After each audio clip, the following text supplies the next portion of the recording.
नमस्कार, मैं डॉक्टर सीमा Sharma SS Sanskrit classes में आपका स्वागत करती हूँ। षष्ठी विभक्ति के कुछ और सूत्र करते हैं। सबसे पहले ये सूत्र करते हैं हम इसमें, वी अब हरिपणों समर्थ्यो, यानी वी अब उपसर्ग पूर्वक यदि हरि धातु आ जाए जहाँ क्रय विक्रय की बात हो और पन धातु हो जहाँ पर जुए में दाव पर कुछ लगाया जाता है, उस धातु का जो कर्म है उसमें क्या होती है, षष्ठी विभक्ति का प्रयोग किया जाता है। वी प्लस अव उपसर्ग पूर्वक हरि धातु, वी प्लस अव प्लस हरि धातु, हरि धातु जिसका क्या है कि जहाँ पर क्या है कि क्रय विक्रय की बात की जाए, क्रय विक्रय लेन देन की बात की जाए, तो वहाँ पर क्या है कि उसका जो कर्म है उसमें क्या हो जाती है, षष्ठी विभक्ति का प्रयोग किया जाता है। जैसे सशतस्य व्यहरति, सशतस्य व्यहरति कि वह क्या करता है, 100 रुपये का लेन देन करता है, 100 रुपये का व्यवहार करता है। यानी जो धातु है उस धातु का जो कर्म है, इस धातु का व्यवहार धातु जो है इसका कर्म क्या है, शत, तो 100 रुपये का व्यवहार करता है, यानी 100 रुपये का जो क्रय विक्रय है लेन देन की बात करता है। तो वो जो कर्म है उसमें हमने क्या कर दिया, षष्ठी विभक्ति का प्रयोग कर दिया। जैसे शतस्य व्यहरणम, व्यहरणम, शतस्य व्यहरणम पननम वा, शतस्य व्यहरणम पननम वा कि 100 रुपये का व्यवहार करता है, करना या क्या है कि दाव पर लगाना, यानी 100 रुपये का व्यवहार करता है या 100 रुपये वो क्या करता है, दाव पर लगाता है। तो यहाँ पर जो क्रय विक्रय की बात हो रही है, लेन देन की बात हो रही है, उसमें हम क्या करेंगे, इस सूत्र के माध्यम से क्या करेंगे, हम उसमें षष्ठी विभक्ति का प्रयोग करेंगे। तो सशतस्य व्यवहरति कि वी और अब उपसर्ग पूर्वक हरि धातु यदि आती है जहाँ जिसका अर्थ क्या है, क्रय विक्रय की बात चलती हो या पन धातु आ जाए, उसमें क्या है कि जुए में कोई दाव पर लगाई जाती है वस्तु, इन दोनों धातुओं का जो कर्म है उसमें क्या होती है, षष्ठी विभक्ति का प्रयोग किया जाता है। जैसे सशतस्य व्यवहरति कि वह 100 रुपये का क्रय विक्रय करता है, 100 रुपये का व्यवहार करता है या 100 रुपये को क्या करता है, वो दाव पर लगाता है। इसी के साथ दूसरा करते हैं, दिवस तद अर्थस्य, दिवस तद अर्थस्य, यानी जहाँ पर क्या है कि जुआ खेलने के क्रय विक्रय के लेन देन व्यवहार में क्या है, जो दिव धातु है कर्म में भी षष्ठी होती है। यानी पहले तो हमने इस सूत्र के माध्यम से क्या बताया कि वे और अब उपसर्ग पूर्व यदि हरि धातु आ जाए या पन आ जाए तो इनमें जो कर्म है उसमें क्या होती है, षष्ठी होती है। इस सूत्र से माध्यम से क्या कहते हैं, दिव दिवस्य तद अर्थस्य,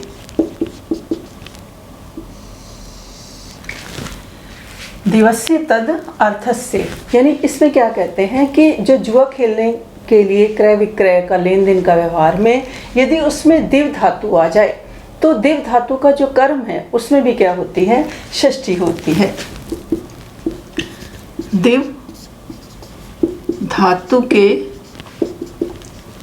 कर्म में क्या होती है, में षष्ठी होती है। परंतु बात क्या होनी चाहिए, क्रय विक्रय की होनी चाहिए, लेन देन की होनी चाहिए, तब उसका जो कर्म है उसमें क्या आ जाएगी, षष्ठी विभक्ति का प्रयोग हो जाएगा। जैसे सशतस्य दिव्यति,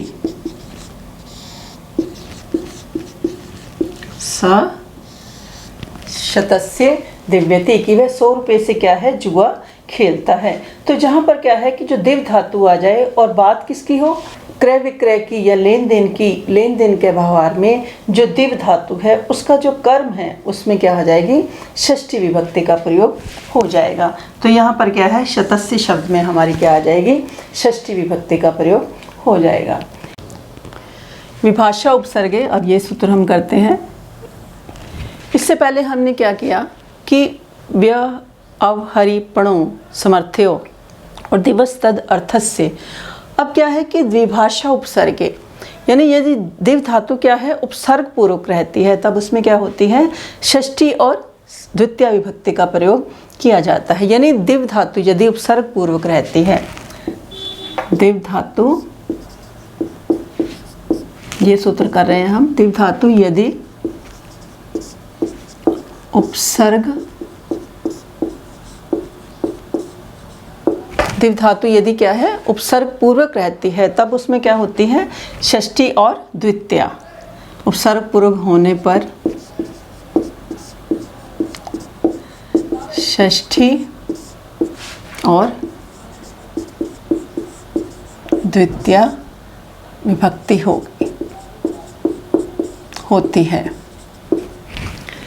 जैसे हमने इससे पहले वाले में एक ऐसे किया था कि सशतस्य देव्यति, कि वह 100 रुपये से जुआ खेलता है, 100 रुपये से जुआ खेलता है। परंतु अब इस सूत्र के माध्यम से वो क्या बताना चाहते हैं कि इस सूत्र के माध्यम से क्या कहना चाहते हैं कि जब दिव धातु से पहले यदि क्या आ जाए उपसर्ग आ जाए तो तब उसमें क्या होती है षष्ठी भी होती है और द्वितीय विभक्ति का भी प्रयोग किया जाता है। जैसे सशतस्य, शतस्य, शतम व प्रतिदिव्यति, प्रतिदिव्यति।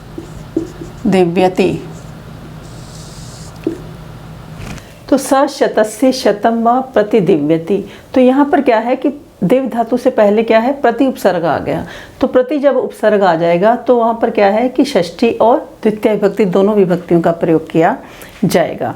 इससे पहले हमने क्या किया था कि दिव धातु यदि आती है क्रय विक्रय के लेन देन में व्यवहार में तो दिव धातु का जो कर्म है उसमें क्या आ गई थी षष्ठी विभक्ति आ गई थी। परंतु अब ये इस सूत्र के माध्यम से विभाषा उपसर्गे के माध्यम से क्या बताना चाहते हैं कि प्रतिदिव्यति, कि यदि दिव धातु से पहले प्रति उपसर्ग आ जाए या दिव धातु यदि उपसर्ग पूर्वक है उसमें क्या है कि षष्ठी और द्वितीय विभक्ति का प्रयोग किया जाएगा। तो यहाँ पर क्या है शतस्य शतम व प्रतिदिव्यति, यानी यहाँ पर षष्ठी और यहाँ पर द्वितीय दोनों विभक्तियों का प्रयोग किया गया है। अगला सूत्र हम करते हैं षष्ठी च अनादरे, षष्ठी च अनादरे, कि जहाँ पर अनादर किसी का किया जाता है उसमें क्या होती है षष्ठी और सप्तमी विभक्ति का प्रयोग किया जाता है। यानी ये वाला सूत्र हम करते हैं षष्ठी च अनादरे, अनादर अर्थ में यानी किसी का तिरस्कार कर रहे हैं हम, अपमान कर रहे हैं, तो तब उसमें क्या आता है षष्ठी और सप्तमी का प्रयोग किया, षष्ठी और सप्तमी विभक्ति आती है। अनादर या तिरस्कार, तिरस्कार अर्थ में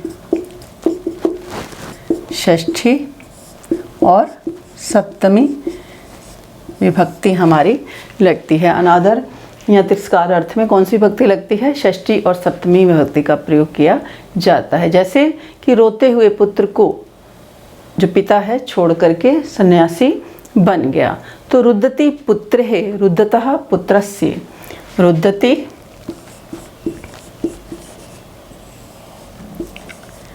पुत्रे, रुद्धति क्या है कि रुद्धति पुत्रे रुद्धतः पुत्रस्य, रुद्धतः पुत्रस्य। तो यहाँ पर क्या है कि सप्तमी भी आई और षष्ठी विभक्ति का भी प्रयोग हुआ।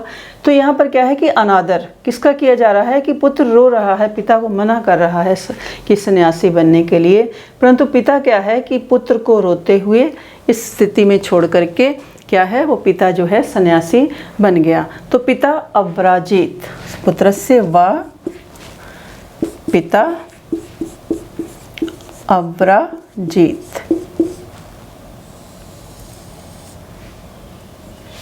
कि रोते हुए पुत्र को छोड़ करके पिता क्या है सन्यासी बन गया।